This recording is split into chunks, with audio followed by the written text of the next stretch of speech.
Hello there, I'm Public Information Officer Corey Deerdorf. And I'm Scott Cassin, Fire Chief of Pasco County Fire Rescue. Chief, thank you so much for taking some time this afternoon to come and talk to us about just some questions that we've been getting around this COVID-19, this coronavirus situation here in Pasco. Chief, can you kind of tell us what the current situation is and who we're in communications with to stay on top of things? Yeah, so we remained in constant communications with our Emergency Operations Center, who are in communications with the Florida Department of Health, the CDC. We have daily updates at 2:30 in the afternoon each day. We have a conference call where all the principal players involved in this response are all together, and we share information on the current status of this response. We also are in constant communications with each of our area hospitals and the operational staff at those hospitals to make sure that we have the latest guidance from them and we're aware of any situations that might be occurring at each of those individual hospitals. And Chief, we know this is a very highly contagious virus. What are we doing here at Pasco County Fire Rescue, not only protect our firefighters, but also the public we interact with? Yeah, so first and foremost, our best defense is to keep our employees healthy and safe. So we've instituted a number of new policies on top of what we already had prior to this event, and are all aimed at making sure that each one of our employees can go home safe and not harmed by this event. So we've instituted a number of different things.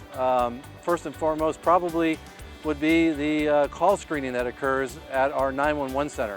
When somebody calls 911, you're going to get asked a series of questions, and those are going to be based around the risk level that the individual may have with respect to COVID-19.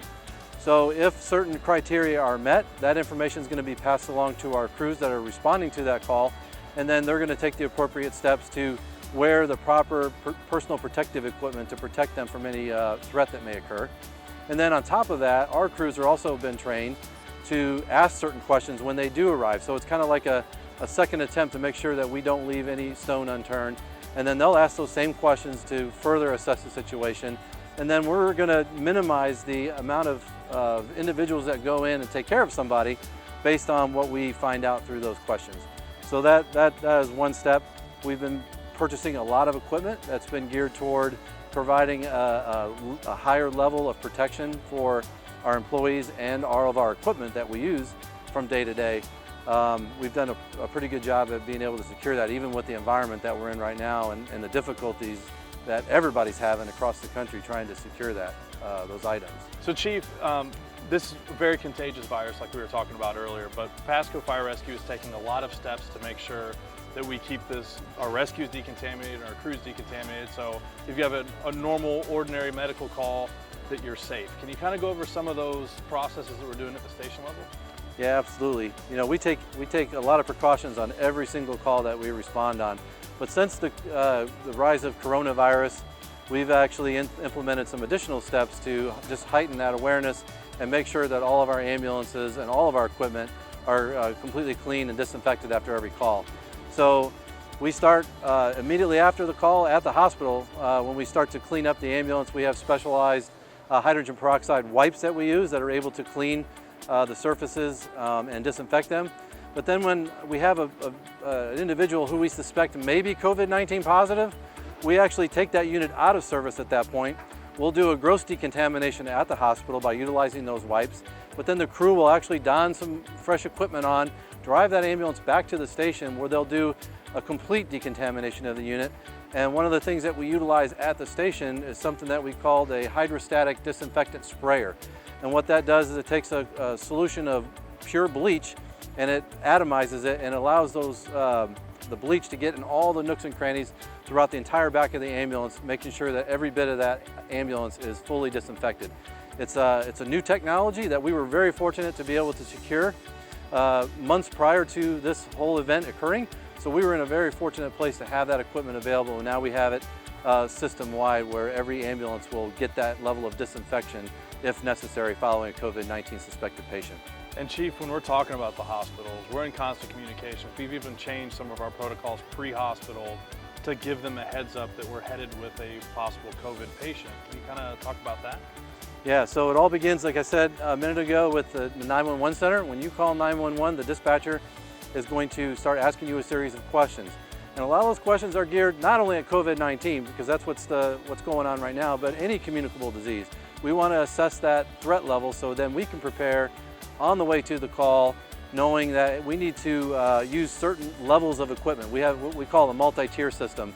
So from tier 1 to tier 3, and a tier 3 is the full gloves, mask, gown. So we utilize all that equipment on the highest level of risk.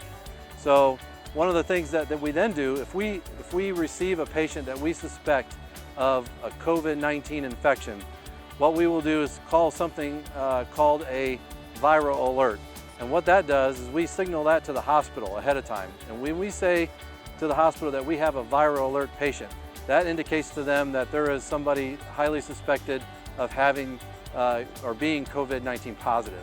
So what that does, that therefore sets the hospital into motion to be prepared to receive that patient, much like we were when we did our initial screening through the 911 center and then further screening when we arrived.